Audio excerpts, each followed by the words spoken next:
Father God, we thank you that you have blessed us so richly, not only to live in this land of great wealth and prosperity, but also to live in this land where the word went out to all nations at one time. We were ever diligent in trying to present the word to other nations as the Bible commands, as your word commands. And so, Father, we would really like for you to renew that spirit in us again so that we'd be bold and talk to others about Jesus, about his saving grace, and the great reward it is to be among brothers and sisters who think alike for the most part. But mostly they love you. They love Jesus. And so we thank you for that. We ask you to be with those that can't be with us today because they're sick or some other way afflicted. Be with those people at home, Father, that can't get out this morning. Ask you to bless them so richly. But bless us as we go through this study, Father. Help us get something from it that just gives us more understanding of your word and the world that we live in. So all these things we ask in Jesus' name. Amen. So, I was going to start today with Tom's ending quotes from last week, so I had him send this to me. I'm not a techno wizard, I'm telling you right now. So this is two quotes that he ended his lesson with last week. The only thing necessary for triumph of evil is for good men to do nothing. This was by Edmund Burke. He was a philosopher, teacher, Irish, I think, but he moved into Britain. And a lot of our laws and precepts for the laws at the founding of our country came from him. And then from Dietrich Bonhoeffer. Everyone knows who he was, right? Raise your hand if you know who Dietrich Bonhoeffer was. There's one hand. 2, 3, 4, 5, 6, 7. Okay, 8. Y'all correct me if I'm wrong, because I'm wrong a lot, I'm told. He was a German who went against the Nazi authorities to save a whole bunch of Jewish people from death camps, slave camps. He went against the ruling authority in his country. That's who he was. He says, silence in the face of evil is itself evil. God will not hold us guiltless. Not to speak is to speak. Not to act is to act. That's from Bonhoeffer. Thank you, Tom. So, got two things to talk about. One is next Sunday is going to be a very special, first time ever. We've never done it. Marty and I have been members since 74. Well, I was 72 and she was 74 of this congregation when we were over Cornwall and now here. And to my knowledge, I don't think we've ever done this. So what we're going to attempt next week is a mission fair. We have several mission members in here. Well, we only have a few. There's 2 over there. Well, there's Gary. There's Doug. There's Bob. That's all I see. Anyway, so, Tom and Terry, right there. They're out of their usual place. Usually they sit over there. But what we're going to attempt to do is to show the church. We got so many new members that they really don't know what we do in missions. And so we're going to attempt to exhibit and highlight those missions that you all support with your contributions. And so all adults are supposed to meet in here. Hopefully, this is fluid, so it may change. So hopefully, we'll have some chairs up there. We'll have them stationed up there. They'll get up. The people that actually, we have invited people from those particular missions to come and to talk with us, and also to be out in their exhibits that they're going to have in the foyer commons area there on tables and things. And so we'll have them up there. Maybe we may change our minds. but have them jump up and introduce their ministries. We'll try to get close class early so they can get out to get there, and then everybody go out and visit with them. Because hopefully you'll have questions and comments, because you know these people have come from afar, and they want to know what they can do to serve us better, and they want to be part of us, really. So that's what's going to happen next Sunday. Oh, and then we'll have Kevin's going to preach. You know, he was a missionary, and so he's very comfortable with talking about missions. And then after that, we're supposed to have a potluck that all of you are participating in. So we'll get to fellowship with each other, and we'll get to fellowship with these people that we get to meet. Okay? So y'all be looking forward to that. And I would invite you, if you're not in the habit of coming early like we're not, I remember Skip Henry one time saying, I kind of walked up on the conversation, and he was talking to somebody else, and he says, yeah, he says, they're not known for getting here early. So I'm not sure if he's talking about us or not. But anyway, we're still trying, you know, and that's all about what God wants us to do, is to keep on trying, right? So we're still trying to. And we actually got here early today. So Romans 12, 1 through 2. Go ahead and turn there if you would. Romans 12, 1 through 2. We're going to be a little bit in Romans. Then we'll jump over to something else. Oops. What happened? Okay. This is, I think, from the NIV. I beseech you, therefore, brethren, by the mercies of God, that you present your bodies a living sacrifice, holy, acceptable to God, which is your reasonable service. So that's our reasonable service. And verse 2, do not be conformed to this world, but be transformed by the renewing of your mind, that you may prove what is good and acceptable. No, let me read that again. Prove what is that good and acceptable and perfect will of God. You know, it's remarkable how just one or two words can change the complete meaning of a sentence, isn't it? So the question is, what is that good and acceptable and perfect will of God? I want to hear from you. What do you think?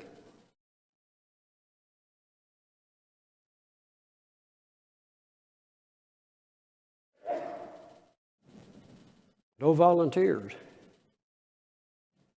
Oh, there's one back there. Ken.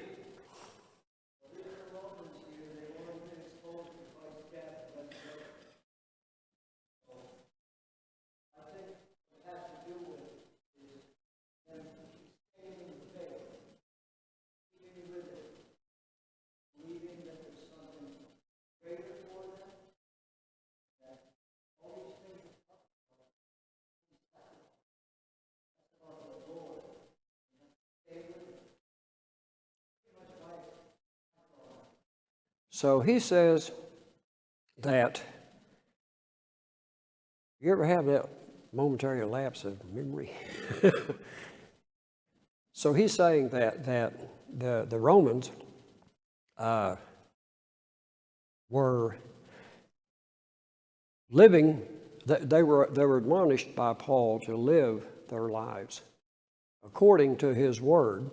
I mean, to what they were being taught. Because remember, all they had was the Old Testament back then. So, refresh me again, Ken.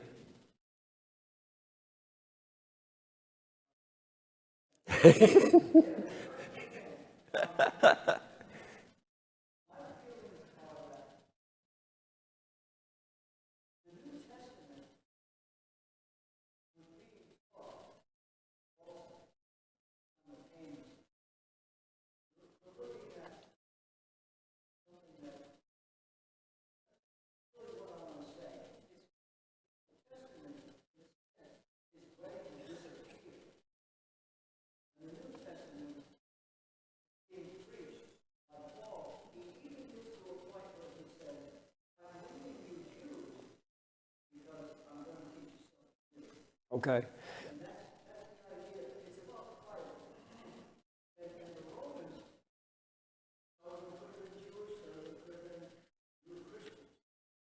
Yeah.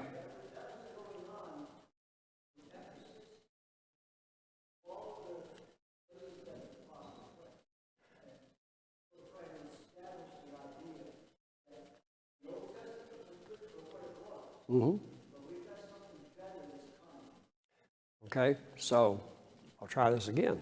So Ken says he feels like the apostles, as they were spreading the word across the world, that they were teaching the New Testament before it was in writing for us, and that the old word was going to pass away. And even the Jews, especially the Jews, because most of Romans, I think, is talking to the Jews, but also to the Gentiles, because they were trying to get them to think alike, to be together like brothers and sisters.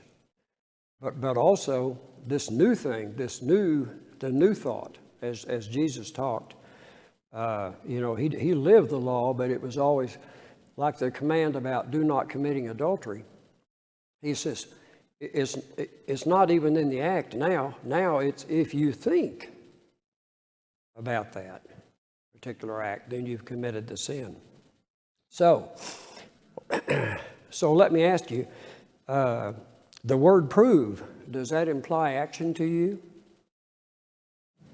Does the word prove? If we're going to prove something, is that an action word or not? Is that a verb? To me, it is an action word.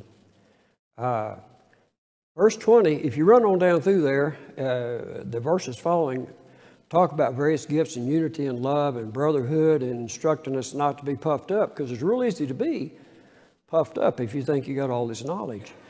And then verse 20, I'm going through it really quick because I want to get down to a point.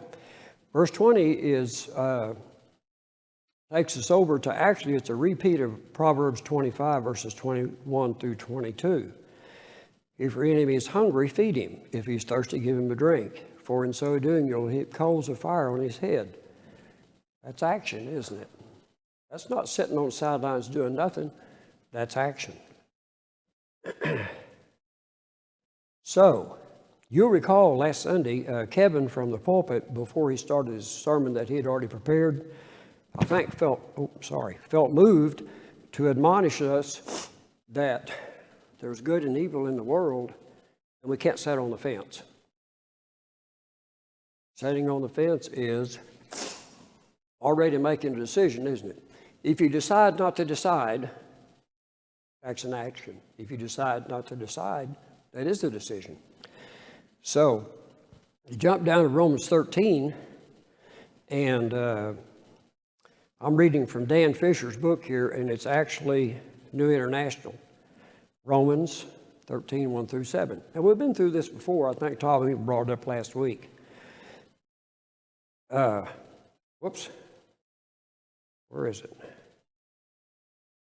I thought I had it marked. Yeah, there we go. Let every soul be subject to the governing authorities, for there is no authority except from God, and the authorities that exist are appointed by God. Therefore, whoever resists the authority resists the ordinance of God, and those who resist will bring judgment on themselves. For rulers are not a terror to good works, but to evil works. Do you want to be unafraid of the authority? Well, then do what is good. You will have praise from the same, for he is God's minister to you for good. But if you do evil, be afraid, for he does not bear the sword in vain, for he is God's minister, an avenger to execute wrath on him who practices evil. Therefore, you must be subject not only because of the wrath, but also for conscience sake. So even if you don't get caught, it's for your conscience sake, right? If you do evil. But you'll notice there's a lot of ifs in there. The people that are set in authority over us are supposed to be ministers for God. He says it. If he says it, it's true. So what if we have an authority that is evil or commits evil? Are we supposed to obey them?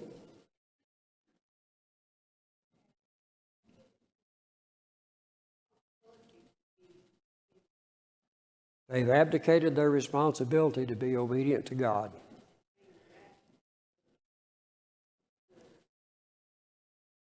Right.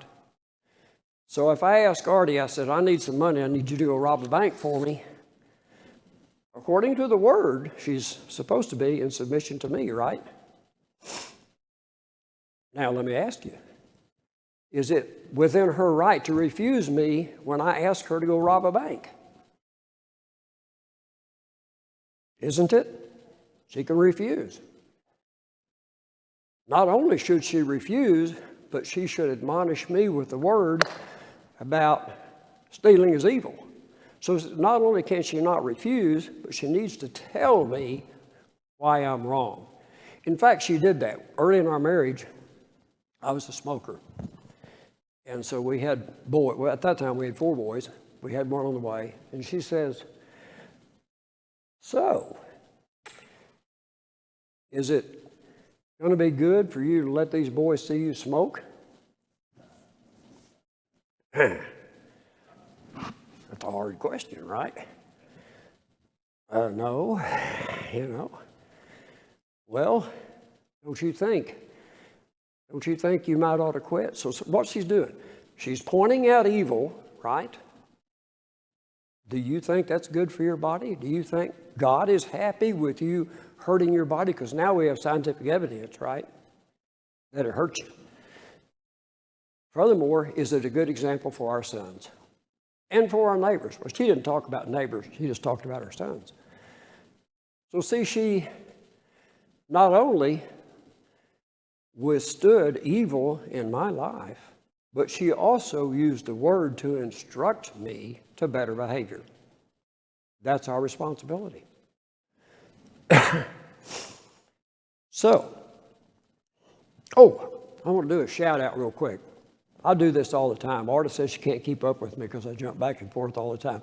I'm really good at watching those movies, you know, where they give you the story right here and they flash back here and then they flash back there and then they jump back to the present.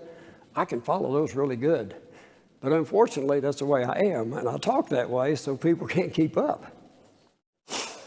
Steve and Becky Clark, y'all know them? They're fairly new members. Yeah. They're part of the mission team. They'd agreed to join us. And you recall several months ago, or when it was I talked to you first time, I was talking about World Bible School and how effective it is in changing people's lives. Steve and Becky have agreed to lead the World Bible School effort again. So we're going to be kicking that off. Tom and Donna, I think, Tim and Marlene are both in it, and several others. Sherry Marcotte had agreed to do it, but she didn't want to lead. So now we got leaders, and I'm sure they're going to be pushing you all to join. So I just want to say something about that. So things are really happening in the church that I'm real happy about. So let me ask you, in 1776, the year 1776, what happened? Anybody? Independence, yes, the independence of our country. The Declaration of Independence. Well, so in 1776, that's when the Founding Fathers pledged their mutual fortunes and lives and everything else to the founding of our country, to overthrow an overbearing, oppressive, evil government. They stood against the government, just like Artie stood against me. By the way, I did quit smoking. So I was 28 at that time and never touched it since. Hardest thing I've ever done in my life was to quit smoking. It is evil, evil, evil, evil. Okay, there's something else that happened in 1776. And I had heard about this probably the last 20 years of my adult life, maybe 25 years. On May 1st, I'll tell you about this. When I was a kid in school, did y'all ever do this? Some of y'all are my age. I just turned 78 this summer. In school, and I remember this was in Arkansas, and we had this May Day celebration. Did anybody ever have a May Day celebration? 1, 2, 3, 4, 5, 6, 7, 8, 9, 10, 11, 12. So some of us did. You got the maypole, and I didn't get chosen to be the one that walked around the maypole with the thing, maybe a big circle of them. Everybody had a sash or something. They walked around the maypole. I was one of the onlookers. But anyway, that's when I was like 6 years old.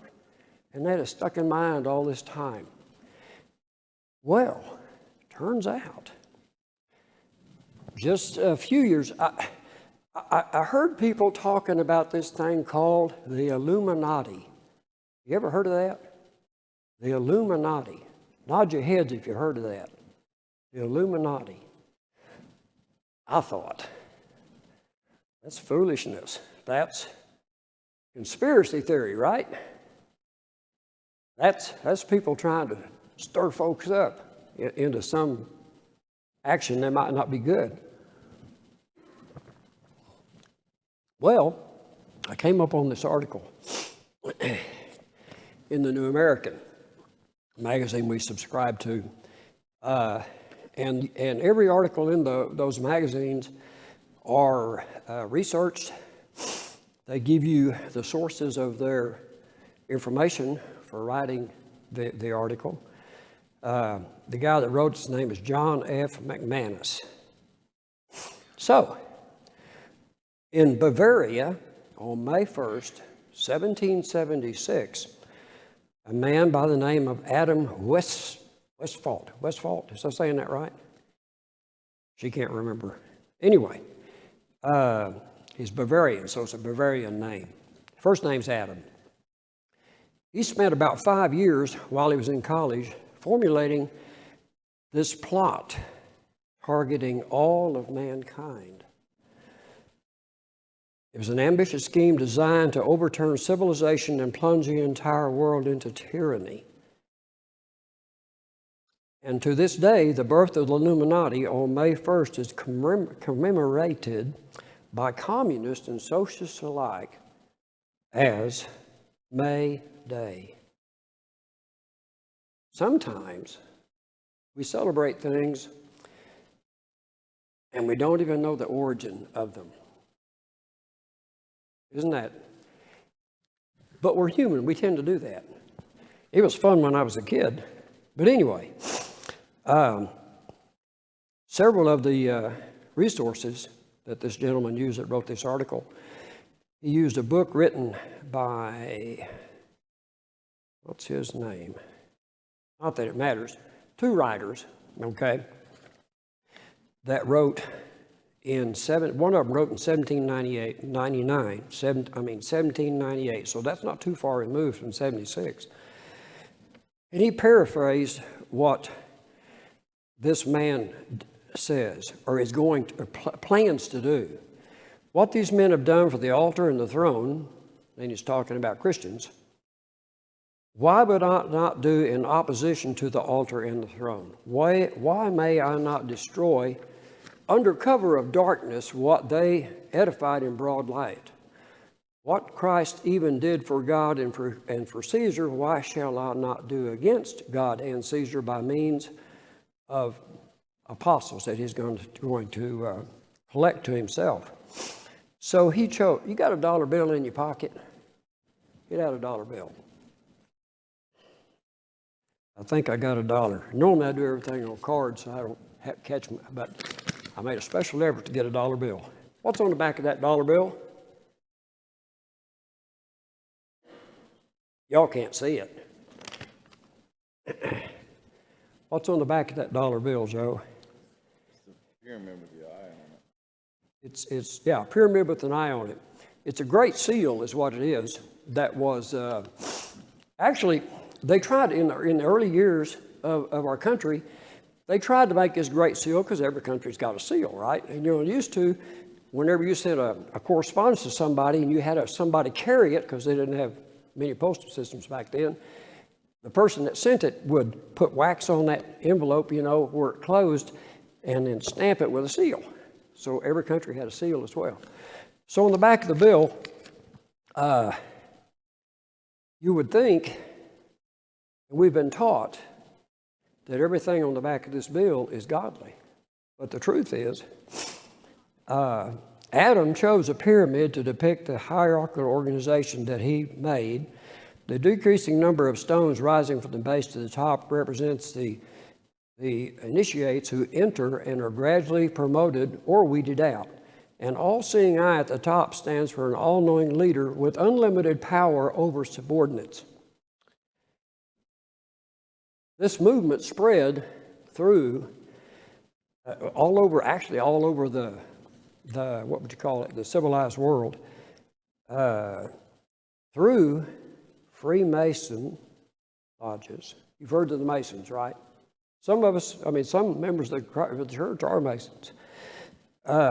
Anyway, it spread through Freemason lodges in France, Germany, and Italy, and these organizations became fruitful recruiting grounds for the new organization. In fact, the Illuminati had so much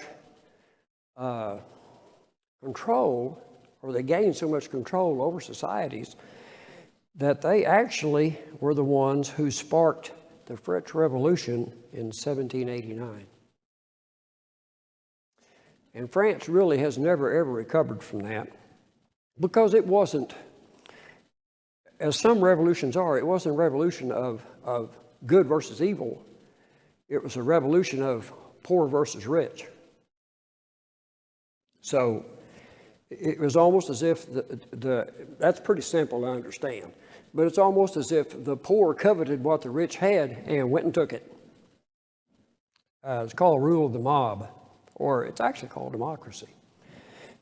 You got the most votes, you do what you want. And so that's what happened in the French Revolution.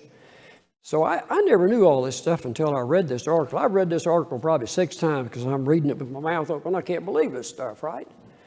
Well, there was another gentleman also that wrote an expose, and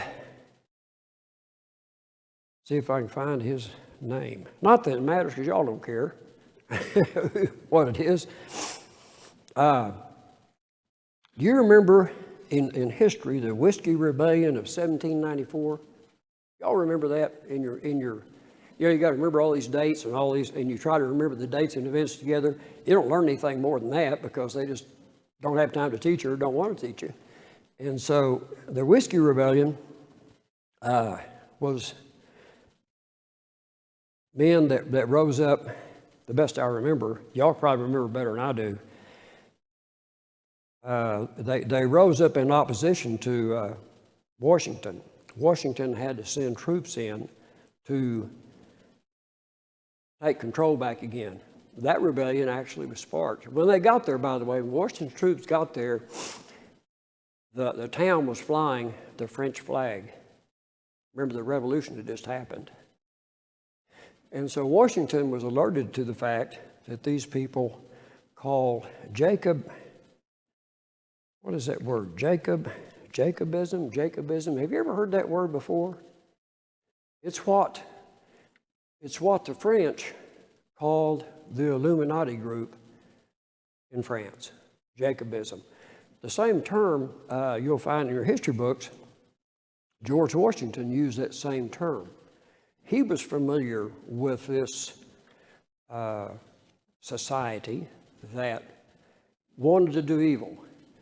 You know, when I'm reading all this stuff, and don't you find that hard to believe that someone would stand up like that, shake their fist at God? Well, I don't know if he shook his fist or not, but symbolically, he's shaking his fist at God and he's saying, I'm going to do everything I can to defeat you. I'm going to help Satan. I mean, can you imagine a human being doing that? Can you imagine that? Anyway, so on the back of your dollar bill, you got the Roman numerals 1776. By the way, this was adopted in present form, I think it was 1955. The dollar bill is the only one that has the Great Seal on the back of it. But it has double meaning. It has hidden meaning, just like May Day has hidden meaning.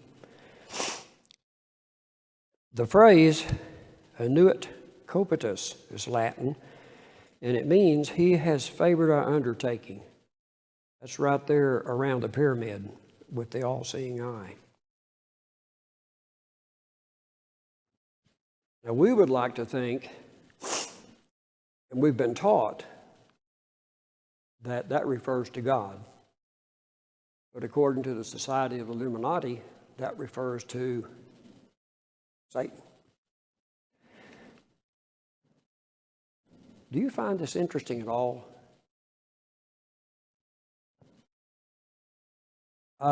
So it was in 35 that FDR, Franklin Roosevelt, he's the one that started researching and getting a seal. One of his, what do you call them, department heads, back then they called it something else. Anyway, he was Secretary of Agriculture. His name was Henry Wallace. He later became FDR's vice president. You know, FDR did what, 4 terms? The 4th term he died in the 4th term. Anyway, he was pushing for this, and so Roosevelt called in his Postmaster General, James Farley, who was a Catholic, and says, hey, because you got to remember, you may not know this, my uncle, one of my uncles was he rose to the ranks of 32nd degree in the Freemasonry. And me, I'm a kid, right? And I'm asking him all about this thing, you know, that he does. It's all a secret. Can't tell you anything, you know. So I didn't learn much from him. By the way, George Washington was absolutely against secret societies. One of our famous presidents, JFK, was absolutely against secret societies, which he felt, from the reading that I've done, he felt that the CIA was a secret society. So anyway, back to the dollar bill. Where's that, the rest of that on there? The Latin phrase novus ordo seclorum. Where is that? It's underneath the pyramid, but the all-seeing eye. And it's a Latin phrase that means, where is it? Pardon me a minute here.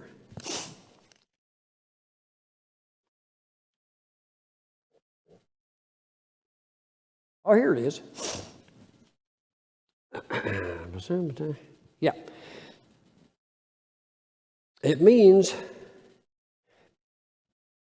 to the Illuminati, not to us, but to Illuminati, it means it's God favors.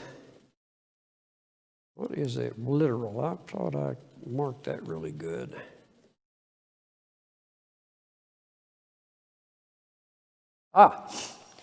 Novus Ordo Selectrum. Here it is. I got it. It is actually translated, the strict English translation is New Order of the Ages. It is more commonly translated as New World Order. Have you heard those words before? New World Order. We've heard them from some of our leaders.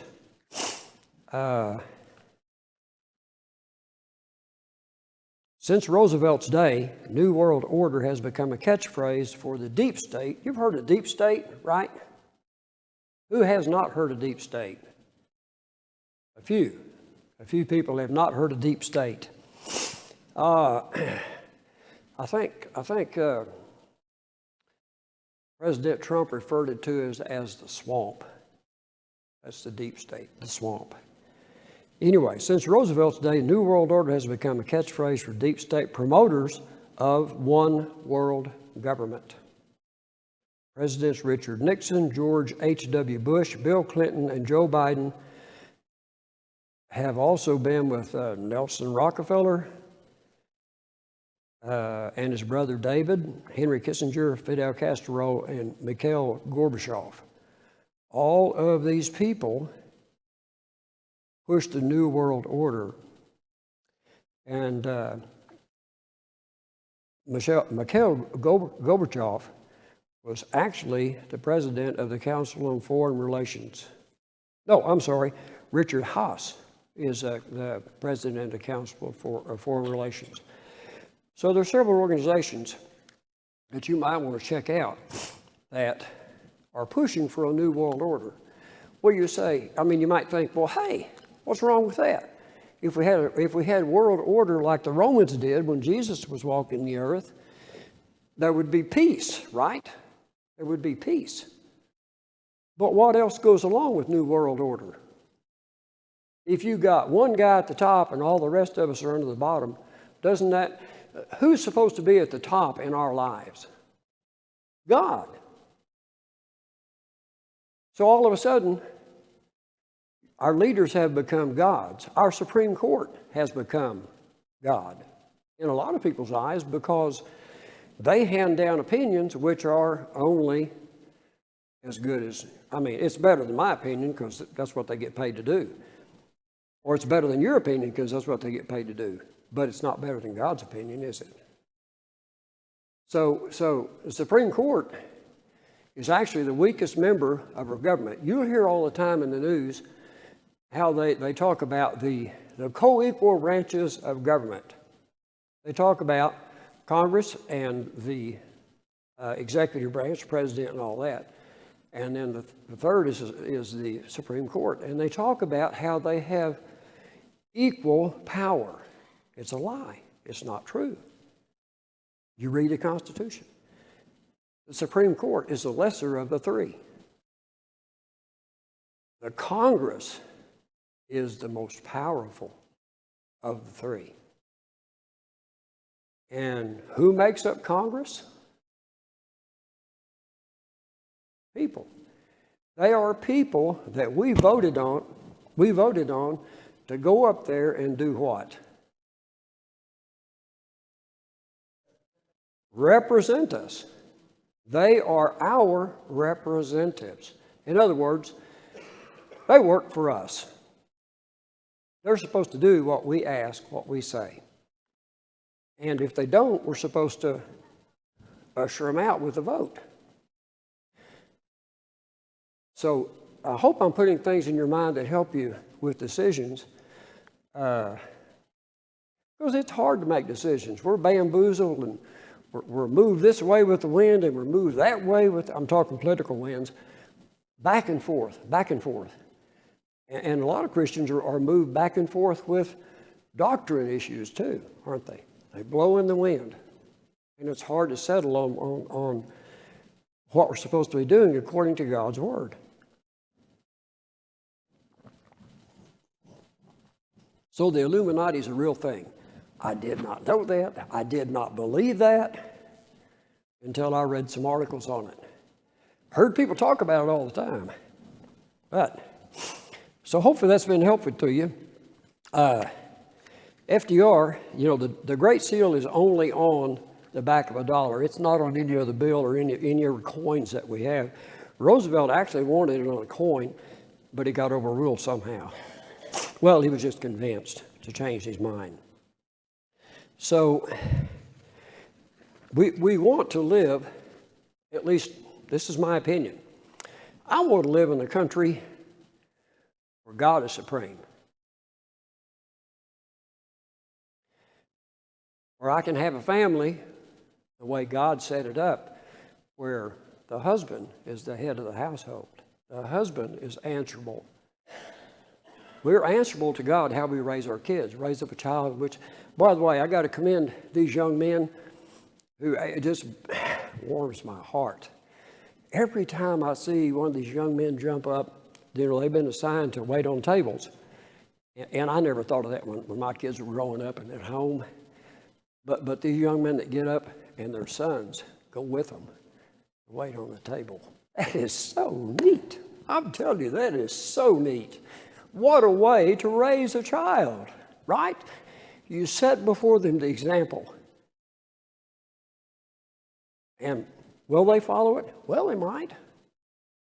But we don't have the absolute promise that when we raise our kids according to the Word, that they're going to adhere to the Word and stay with the Word and stay faithful to the church.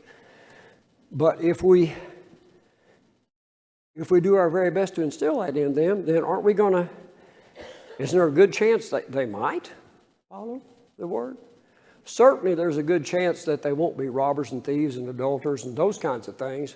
There's a better chance that they're not going to fall into sin that'll wreck their lives, at the very least. So, I'll get off that and I want to get on some happy stuff. So Artie and I, we're on vacation. Get my Bible. We went to Branson for a family reunion. We do it every 2 years. Some of the kids show up and some of them don't. When you got 5, they just can't all adjust their schedules. And so we went from there. We've been planning this for a while. Y'all come in and sit down. You two back there, come in and sit down. These are part of our home group members. I'm not going to let them stand out there and be out of the... you're not going to interrupt me. I get interrupted all the time, so it doesn't bother me. So we went to see, we drove from Branson and went over to see the Ark and the Creation Museum. How many of you have gotten to do that? How many have gotten to do? So several of you have. Did you get to do both of them? Great. I tell you what, I heard it, heard people talk about it, how wonderful it was and all that kind of stuff. It blows your mind you go do that. We spent 3 days trying to do that. It's real difficult, especially if you walk slow. It's really difficult to get that done in 2 days. And some people try to do it in 1 day, see both of them in 1 day. You just can't do it. They're 45 minutes apart. And the thing of it is, generally you're not going to go there. It has to be a destination because unless you're going to Cincinnati, you're not going to be going through there, probably. And they're in really small towns, which really surprised me. So one of the, Artie and I are bookaholics. We got all these books, haven't read them all yet, but we get them. We keep on buying them. We say we're going to read them, right? So there's one of them that they were selling, Evidence for the Bible. It's not written by Mr. Ham, but it's written by other people who know what they're doing, archaeologists and stuff, and it's got archaeology stuff in it. One of the things that really jumped out to me, in Job it talks about God tells Job about the behemoth and the Leviathan. And so you hear people all the time, especially kids, it's hard for them and hard for us to believe that God created the world in 6 days. But doesn't he ask us by faith to accept and believe the apostles' word, the writings that we have? Doesn't he ask us to accept and believe that Jesus came, lived a sinless life, and died for us and rose again, and we get the same opportunity to join him in his ministry? We have to, because we didn't live back then. We're not talking to anybody we don't have any eyewitnesses except in the Word. So it's by great faith that we believe that Jesus did all these things and that he came to save us. It's also by great faith that we have to believe that God said he created the world in 6 days and rested on the seventh. You have to believe it or not. The problem with not believing it is this. And this is one of the things I think that's been the downfall of Christian society, is that if you compromise the word anywhere, then what happens? If you compromise here, isn't it pretty easy to justify compromising here? So they do a wonderful job there of proving and that God did it in 6 days. It's wonderful. One of my favorite things was when we drove up to both places, actually. You see, where is that? Here it is. This just thrilled me. When I was a kid, I loved these animals when I was a boy. I don't know if all boys do or not. So this book here is on dragons, right? So you drive up, and what do you see in both places, Creation Museum and the Ark? You see dinosaurs. You see dragons. It's a once. So if you get the opportunity, I think the most outstanding, the bell's already rang. The most outstanding exhibit that we spent an hour and a half. I know it was an hour and a half. It was kind of a little cubicle that was off, and some of you, I hope you got to see this. It talks about the conception of life from the moment the sperm enters the egg, and you follow that all around it. Did y'all visit that did you spend time there? One of the most remarkable exhibits. You see that they've done such a wonderful job of convincing those that visit that the miracle of life is just what I said it is. It is God's miracle. That's a brand new person. Every single child is a brand new person, a brand new soul. And I guess God never runs out of souls. Thank you so much for your attention.